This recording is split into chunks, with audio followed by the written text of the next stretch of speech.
तमाम धमकियों से तमतमाए ट्रंप ने दुश्मनों के सफाए का ऐलान कर दिया है। But we need Greenland for national security purposes. Trump Greenland के लिए यूरोपीय देशों को खतरे में डालने के लिए रेडी हैं। ट्रंप इजराइल के लिए ईरान को तबाह करने की जिद पाल चुके हैं। ट्रंप बम दिखा रहे हैं। ट्रंप अपने एटम बम गिना रहे हैं।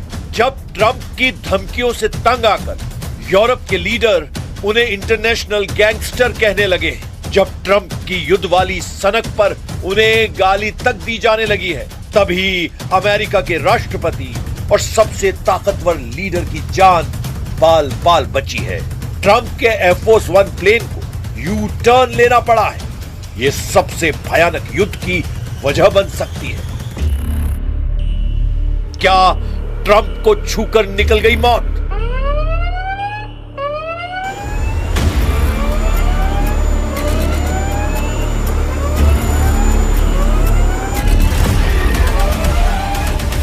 क्या एयरफोर्स वन बन जाता बम?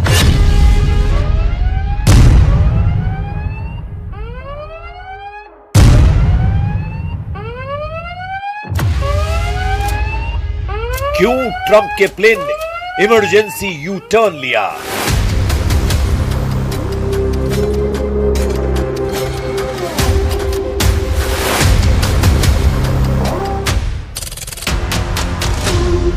ट्रंप ने क्यों कहा अब धरती पर नहीं बचेगा ईरान?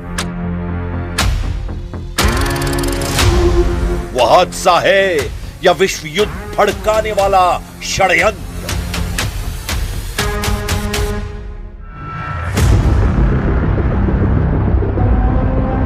अमेरिका में हड़कंप मचाने वाला कांड क्या है? इसे जानने से पहले सुनिए वो धमकी जिसने ट्रंप का दिमाग इतना गर्म कर दिया कि वो खून खराबे पर उतर आए हैं। ये ईरान की सेना के प्रवक्ता हैं। नाम है जनरल अबुल फजल शेखरची, जिन्होंने धमकी दी है कि अगर सुप्रीम लीडर खामनेई की तरफ कोई हाथ उठा तो उसे कलब कर दिया जाएगा।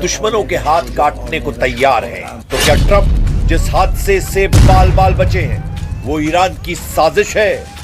Well, they shouldn't be doing it, but I've left notification. Anything ever happens, we're going to blow the whole country is going to get blown up. If I were here and they were making that threat to somebody, even not even a president, but somebody like they did with me, I would absolutely hit them so hard. But I have very firm instructions. Anything happens, they're going to wipe them off the face of this earth. पुख्ता तौर पर अब तक Trump के plane की emergency landing की जानकारी जो सामने आई है वो बेहद डरावनी है।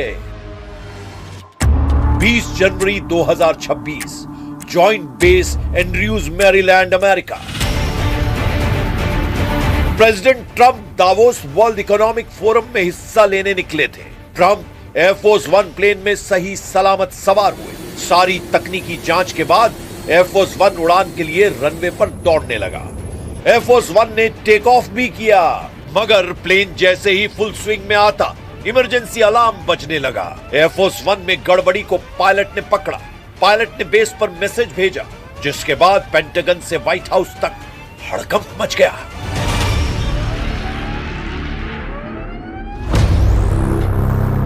उड़ान के दौरान ट्रंप के एयरफोर्स वन में इलेक्ट्रिकल प्रॉब्लम आई थी। ट्रंप की सुरक्षा को देखते हुए प्लेन को फॉरेन एंड्रयूज बेस पर लैंडिंग के ऑर्डर दिए गए। एयरफोर्स वन में सवार एक रिपोर्टर के मुताबिक प्लेन के टेक ऑफ के कुछ देर बाद प्रेस कैबिन की लाइटें बंद हो गई थी। दुनिया के सबसे सुरक्षित प्लेन में आई तकनीकी गड़बड़ी क्या ट्रंप के दुश्मनों की खूनी साजिश है? ट्रंप की जान के दुश्मनों की कमी नहीं है। ट्रंप इस वक्त दुनिया के कई देशों की आंख की किरकिरी बने हुए हैं। जिस दावोस समिट में हिस्सा लेने वो स्विट्जरलैंड पहुंचे हैं, वहां मौजूद कई लीडर्स ट्रंप से बेहद खौफजदा हैं। ग्रीनलैंड पर ट्रंप के रुख से यूरोप के देश डरे हुए हैं। नेटो जैसे संगठन के टूट जाने के आसार बन चुके हैं। स्वीडन के प्रधानमंत्री ने नेटो के देशों की एकजुटता बताते हुए अमेरिका को उसमें शामिल तक नहीं किया है। पहले वो बयान सुनिए, फिर नेटो का गणित बताते हैं। You joined NATO not too long ago. Any regrets? Absolutely not. We are in very good cooperation with 31 allies within NATO, and we are doing great progress, and we are being integrated very rapidly, and we are already making big efforts also to increase NATO's combined capacities in our part of the world.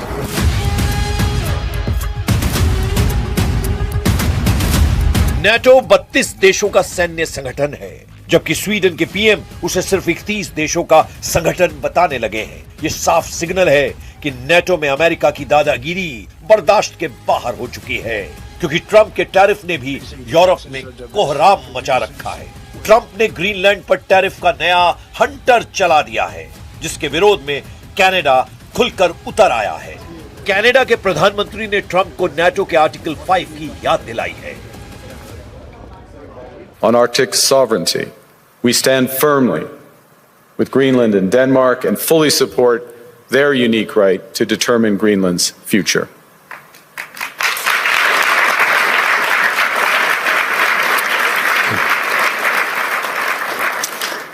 Our commitment to NATO's Article 5 is unwavering. So we're working with our NATO allies, including the Nordic-Baltic Gate, to further secure Davos पहुंचने से पहले ही Trump ने अपने सारे पत्ते खोल दिए हैं। उन्होंने अपने सारे दांव आजमा लिए हैं। ट्रंप को अपनी जिद पूरी करनी है, कीमत कुछ भी हो सकती है, चाहे डॉलर या युद्ध। ग्रीनलैंड को अमेरिका अब हड़प कर ही रहेगा, लेकिन यूरोप की महाशक्तियां ट्रंप की राह में रोड़ा बनने के लिए तैयार हैं। इसकी गवाही दावोस की पहाड़ी पर ट्रंप के लिए लिखा नो किंग्स का ये साइन है। Of course, I see that there are these tensions at the moment. There's no doubt. Again, I'm not going to comment on that, but I can assure you the only way to deal with that is, in the end, thoughtful diplomacy. This focus on Ukraine should be our #1 priority. And then we can discuss on all the issues, including Greenland, but it should be Ukraine first, because it is crucial for our European and US security. Greenland America और Europe का मसला है, जिनकी आपस में खूब बनती रही है। फिलहाल भले ही युद्ध का खतरा है, लेकिन होगा वही जो सुपर पावर तय करेगा, क्योंकि अमेरिका कह रहा है अगर ग्रीनलैंड पर ढील दी गई तो उसे चीन रूस हड़प लेंगे। I have tremendous respect for both the people of Greenland and the people of Denmark. Tremendous respect. But every NATO ally has an obligation to be able to defend their own territory. And the fact is, no nation or group of nations is in any position to be able to secure Greenland other than the United States. We're a great power. America Putin का भय दिखा रहा है। Putin से Europe के सारे देश डरते हैं, इसमें कोई डाउट नहीं, मगर पुतिन खुद कह रहे हैं कि ग्रीनलैंड में उनकी दिलचस्पी नहीं है। इसलिए फिलहाल जिस युद्ध के भड़कने के पूरे चांस हैं, वो ईरान अमेरिका का फाइनल युद्ध है। द वॉल स्ट्रीट जर्नल के मुताबिक ट्रंप ने सहयोगी देशों से ईरान के खिलाफ फाइनल मिलिट्री ऑपरेशन का प्रेशर फिर से बनाना शुरू कर दिया है। ट्रंप ईरान के खिलाफ संयुक्त देशों की सेना उतारने का प्लान बना चुके हैं। ट्रंप ने ईरान पर की सीक्रेट वॉर मीटिंग में बार बार यह दोहराया है कि उन्हें फाइनल रिजल्ट चाहिए। व्हाइट हाउस और पेंटागन के सीनियर अफसर से ईरान पर एक्शन के सारे ऑप्शन ट्रंप ने मांगे हैं।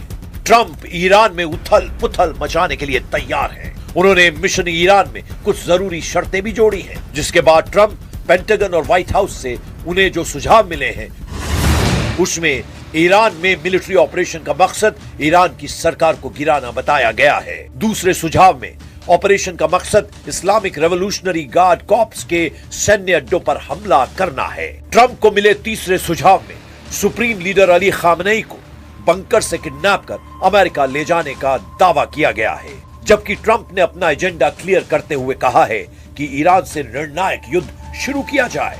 ट्रंप ने एक इंटरव्यू में यह तक कहा है कि उन्होंने ईरान पर आदेश दे दिए हैं, अगर कुछ भी गलत होता है तो पूरे देश को धरती से मिटा दिया जाएगा। ट्रंप की इसी धमकी के जवाब में ईरान के जनरल ने दुश्मनों के हाथ काट लेने की धमकी दी है।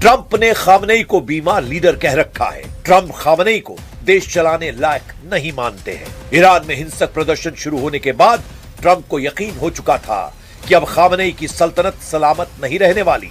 हालांकि ईरान में दंगे को बेरहमी से कंट्रोल कर लिया गया। फिर जब ईरान ने प्रदर्शनकारियों को फांसी पर टांगने का ऐलान किया तो बीच में ट्रंप कूद पड़े। उन्होंने ईरान को धमकी दी कि एक भी फांसी होने पर अमेरिका हमला शुरू कर देगा।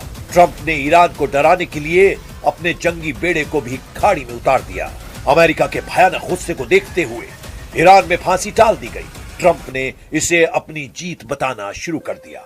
जब सबको लगने लगा कि ईरान अमेरिका युद्ध टल गया है तो एक बार फिर दोनों तरफ से धमकियां शुरू हो गई हैं। इसके पीछे की बड़ी वजह ईरान के निर्वासित क्राउन प्रिंस रेजा पहलवी माने जा रहे हैं, जिन्होंने ईरान में प्रदर्शनकारियों को भड़काने में पूरी ताकत लगाई। रेजा पहलवी ने ईरान पर हमले करने के लिए ट्रंप को भी उकसाने की पूरी कोशिश की है। हालांकि असल बात ईरान इजराइल के बीच की दुश्मनी है। ईरान इजराइल के बीच बेइंतहा नफरत है। ईरान के सुप्रीम लीडर इजराइल को धरती से मिटाने की अपील कर चुके हैं, जिसकी वजह से ट्रंप ने अब इजराइल के सबसे बड़े दुश्मन के सफाए का मिशन शुरू कर दिया है। लेकिन ईरान को युद्ध में मात देना आसान नहीं। ईरान ऐसा लड़ाका देश है जिसने अमेरिका, इजराइल दोनों से अकेले टक्कर ली है।